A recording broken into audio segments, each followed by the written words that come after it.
Hello and welcome to City Limits, the show that provides you with information about the people, places, and events that shape the character of our community. Joining me tonight is Tim Fischer, Executive Director of St. Louis County Municipal League. Welcome back, Tim. Oh, good to be here. Thanks for the invitation. Yeah, well, I think twice a year we have you here and you talk about what's coming up in the legislature and so on. Let's start a little bit different tonight. Talk a little bit about St. Louis County Municipal League and what it is and what it does, in case some of our viewers don't know. Yeah, that's an excellent question. A lot of your viewers may know that the city of St. Louis withdrew from St. Louis County just after the Civil War, way back in 1876. So in St. Louis County, around to the turn of the century, 1900 or so, more and more people were interested in municipal services. They had dirt roads in and hardly any utilities and things like that. So the only way you could realize those things in St. Louis County was to form cities. So a lot of cities started to pop up, and most people don't realize this, but most of our powers come from the state legislature. In fact, we're going to discuss some of the bills later on. So a number of the cities felt like they needed to band together and go to the state legislature. And so our organization was actually formed in 1918 for the specific purpose of going to the state legislature to try to make sure that these new suburban cities had the powers and the taxation to do the things that their citizens want, like pave streets, put in sewers and gutters, begin to pave the way for utilities to come into the municipalities, for phone and gas and electric and water. So that was really the formative years of the Municipal League almost 100 years ago. We've evolved from that into working on any number of projects that are of interest, sometimes specifically just to municipalities, sometimes to the municipalities in St. Louis County, or even to the broader region when it comes to things like the Great Rivers Greenway, for example, that operates in several counties, or the solid waste district that we're in that operates in several counties. So we try to play a role of making sure municipalities are always represented in local affairs now, along with working specifically with the legislature on our powers. And you also keep the municipalities informed of what's going on and so on. I know we get a lot of information from you. Like any membership organization, and of course things have evolved in the last 20 years with email and other websites and other ways to communicate, but over the years we did have regular newsletters and regular meetings, of course take a lot of phone calls dealing with specific issues too, and try to provide the best counseling we can to municipalities when they call and ask for information about how to do something. We also produce some literature about best practices and have committees. You've served on some, many of our officials serve on to help us formulate policies or ways to solve problems in the communities and make those recommendations then out to the broader membership. Okay, and you have a board of directors that directs what goes on? That's right. Each of the cities votes on our board of directors. Like a lot of organizations, the board usually reflects a lot of people who have been most active in the organization and served on committees, and the other mayors then elect them to be on the board of directors. They serve for certain terms of a couple of years each, and then go off the board. Our past presidents stay on the board, so we have a little bit more continuity there with the people who have been in our leadership positions. But if they don't run for office again and then leave office or no longer the mayor or something, then they would go off our board too. Yeah. And then also you coordinate with the state. There's a state, Missouri Municipal League, which represents most of the municipalities throughout the state, and St. Louis County Municipal League represents the municipalities. And you almost have as many members as the state league does, with us having 90, what, 91? No, 90, I guess now. 90. There's 90 possible members. Every once in a while, there's one or two cities. It's a voluntary organization. We're very fortunate that almost every city joins. The state league has about 8 times as many as we do. But we work very closely with the State Municipal League, because our league represents almost 1 million people. And some of the issues are just pertinent to St. Louis County. We have different laws in some respects about taxation and annexation and so forth. So we have to concentrate in the legislature on things that are only here in St. Louis County, because the State League wouldn't be as knowledgeable about those. But then we team up with the State League on things that are of interest to all the municipalities across the state. Works out well. It seems to work out very well. It seems to work out really good. And then you also have a presence in Jefferson City, and you follow the legislature, in which we're going to talk about some of the bills in just a few seconds here. Which goes back to the original purpose of forming the league, was to make sure that we had, just certain powers that the legislature grants, whether it's fire districts, school districts, or municipalities as local governments. We want to make sure that all those powers will work well, so citizens get the services, reasonable cost, and we have the powers that are necessary to make good communities. Okay. Well, let's talk about some of the legislation. Now, the legislature currently is pre-filing bills that they're going to consider in the upcoming session. That's right. Pre-filing can begin in December 1st, and there's a number of bills that have been pre-filed both in the House and Senate. For whatever reason, some of the Senate bills right now are of more interest to us than some of the House bills, but we're just talking about a couple of dozen each have been filed. And usually by the end of session, there may be 1,500 or 1,700 bills filed, so maybe 100 pass. So there's a lot of work to try to keep up with all the bills and all the amendments to all those bills. But you're right, they get a jump on it by starting with the pre-filing in December. Yeah. And what do they, you said about 100 of them may pass. How many are actually debated, probably? Because everything that's put in is not debated. I think the Speaker of the House and the President of the Senate determines what goes through. Is that correct? Yeah, the bills normally go through a committee process, and they may hear 600 or 700, or maybe half the bills that are filed at the committee level, either in the House or the Senate. And once a bill passes one chamber, and maybe there's 250 that pass one chamber, but then they still have to pass the other chamber, they'll go over for a hearing in the other chamber also. The leadership, they go when they come out of committee, they go to, sometimes they stop off at another committee to see what the costs are, or a rules committee that assigns some priorities.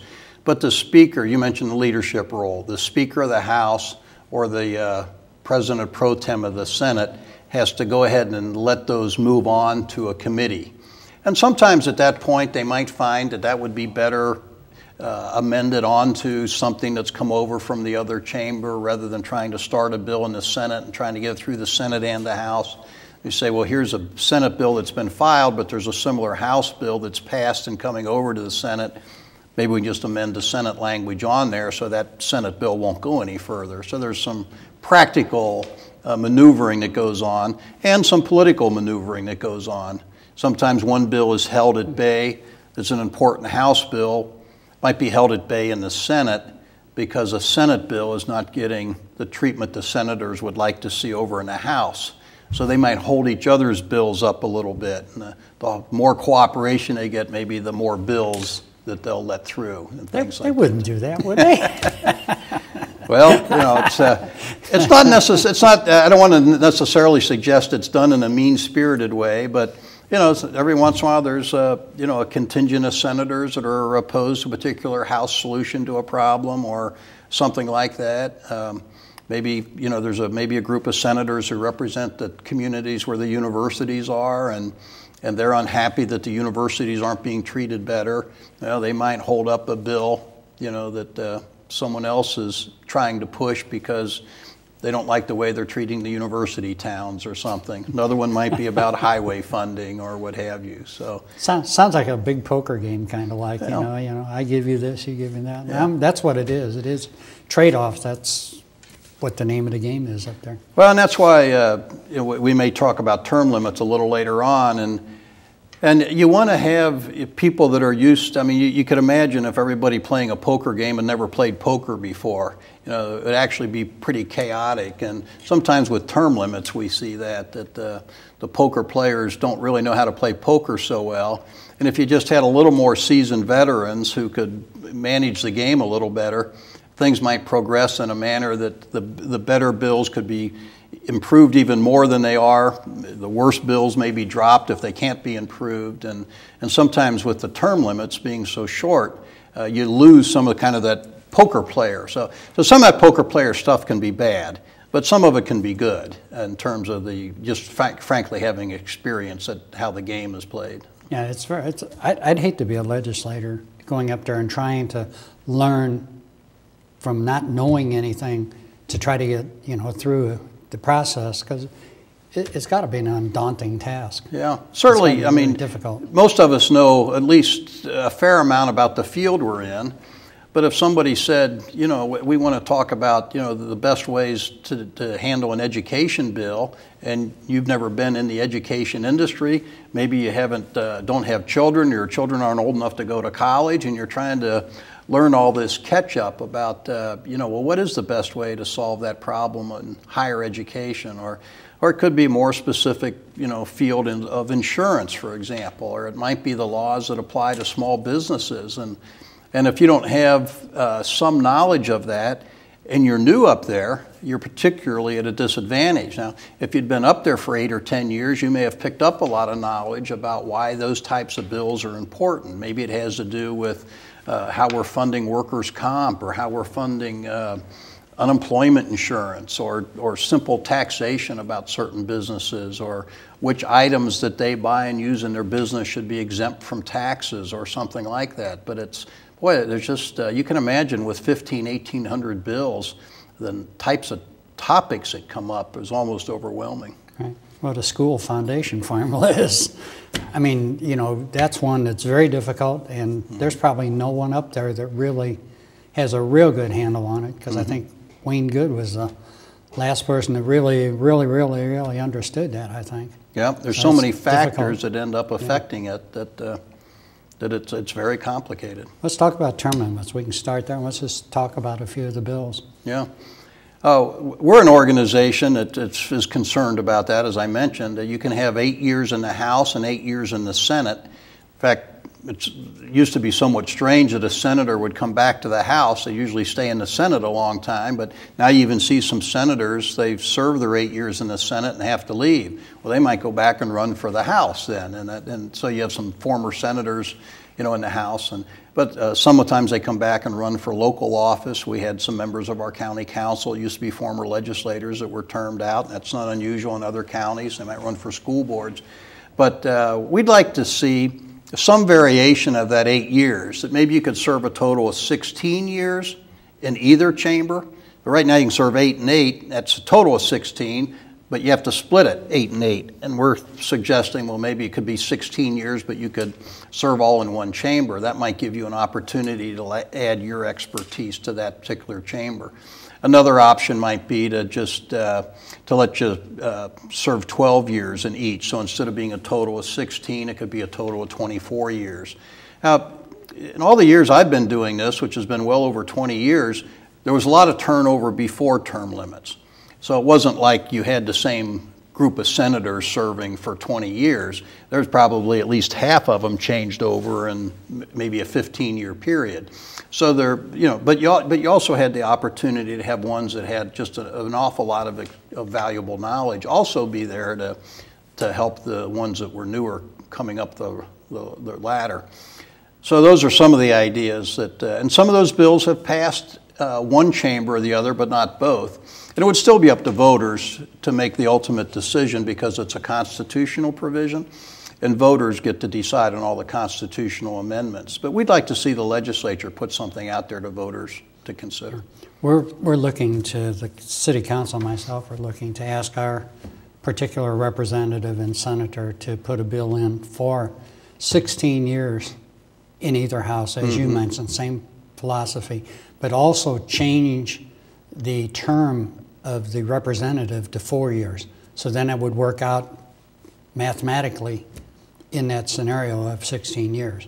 Otherwise you get the 2-year term limit. It just gets, you know, that's even a problem. If you just get elected, you go up there the first year, you're lucky if you can find the bathroom the first year. I mean, it's a daunting, it's a terrible task they have to go through.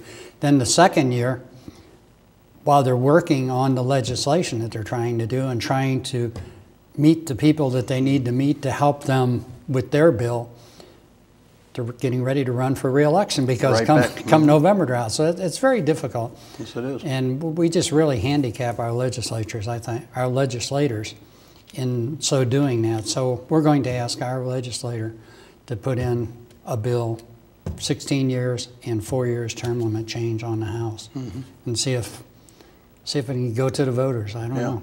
We just have to see. And we're just simply interested in there being more dialogue, more thought processes going into all the legislation, and seeing if that won't continue to add more stability to our great state of Missouri. Yeah, you can see what the problem. You can see the problem yourself. The voters can see it very easily. Is how many of these laws go to a legal interpretation because there's glitches that they didn't know about and were unable to fix when they passed the legislation. So it goes to a court, and it may be decided different than what the legislature had intended even. So I would rather see it stay in the legislature.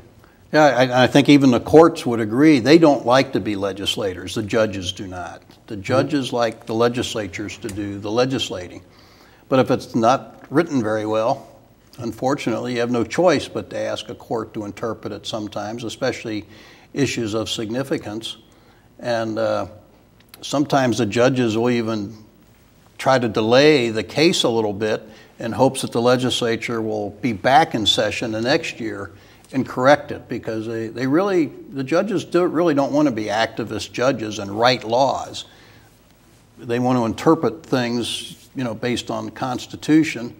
But the better you write the bill, the more likely it is to remain a legislative priority as opposed to a court priority. Yeah, that's very true. So.